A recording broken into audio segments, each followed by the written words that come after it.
Speed ನ್ಯೂಸಿನ well-wisher ಆಗಿರುವ BGS ಸಂಸ್ಥೆಯ managing director ಆಗಿರುವ ಪ್ರಕಾಶನಾಥ ಸ್ವಾಮೀಜಿ ಅವರಿಗೆ 60 ವರ್ಷ ಇವತ್ತು. 60 ವರ್ಷ ನಮ್ಮ ಭಾರತದಲ್ಲಿ 64 ವಿದ್ಯೆಗಳುಂಟು. ಆ 64 ವಿದ್ಯೆಯನ್ನು ಪೂರ್ಣವಾಗಿ ಅಧ್ಯಯನ ಮಾಡಿ ಅದನ್ನು ಜಗತ್ತಿಗೆ ಏನಾದ್ರು ಧಾರೆ ಎರೆದಿದ್ದರೆ ಅದಕ್ಕೆ ಪ್ರಕಾಶನಾಥ ಸ್ವಾಮೀಜಿ ಒಂದು ಎಕ್ಸಾಂಪಲ್. ಜ್ಞಾನಕಾಶಿಯನ್ನು ಮಾಡಿದರು ವಿದ್ಯೆಯನ್ನು ಕೊಡೋ ಮೂಲಕ, ಆರೋಗ್ಯ ಕಾಶಿಯನ್ನು ಹಾಸ್ಪಿಟ್ಲುಗಳ ಮೂಲಕ ಮಾಡಿದರು.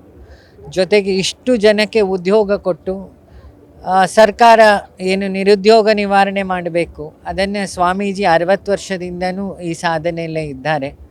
ಸೊ ಇದೆಲ್ಲ ಮಾಡಿದರೂ ತಾನೇನೂ ಮಾಡಿಲ್ಲ ಅನ್ನೋ ಮಗು ಸ್ವಭಾವದವರ ಇವತ್ತು ಷಷ್ಠಿ ಪೂರ್ತಿ. ಅದ್ರ ಜೊತೆಗೆ ಲೋಕಕ್ಕೆ ಹಿತವಾಗೋ ಶ್ರೀನಿವಾಸ ಕಲ್ಯಾಣ, ಎಲ್ಲರೂ ತಮ್ಮ ಹುಟ್ಟುಹಬ್ಬನ ವೈಯಕ್ತಿಕವಾಗಿ ಆಚರಣೆ ಮಾಡಿದರೆ ಲೋಕಕ್ಕೆ ಹಿತವಾಗೋ 3 ಕೆಲಸ ಮಹಾಯಾಗಗಳನ್ನು ಇಲ್ಲಿ ಇವತ್ತು ಮಾಡಿದರು.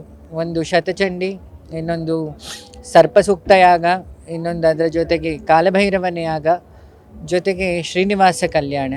ಈ ಮುಗ್ಧ ಜನರಿಗೂ ಶ್ರೀನಿವಾಸ ಕಲ್ಯಾಣ ದರ್ಶನವನ್ನು ಅವ್ರ ಹುಟ್ಟಿದ ಹಬ್ಬದ ಪ್ರಯುಕ್ತ ನಡೆದಿದೆ.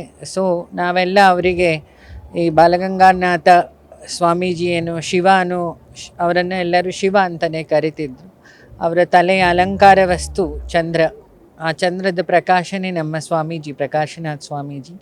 ಸೊ ಅವರಿಗೆ ಭಗವಂತ ಇನ್ನೂ ಆಯುಷು ಆರೋಗ್ಯಗಳನ್ನು ಕೊಡಲಿ. ಮತ್ತಿಷ್ಟು ಮಕ್ಕಳಿಗೆ ವಿದ್ಯೆ, ಅವರ ತಂದೆ ತಾಯಿ ಪ್ರಾರ್ಥನೆ, ಆ ಮಕ್ಕಳ ಪ್ರಾರ್ಥನೆ ಎಲ್ಲದೂ ಸ್ವಾಮೀಜಿಗೆ ಇನ್ನೂ ಶತಾಯುವನ್ನಾಗಿ ಮಾಡಲಿ ಅಂತ ವಿಶ್ ಮಾಡ್ತೀನಿ. Thank you sir.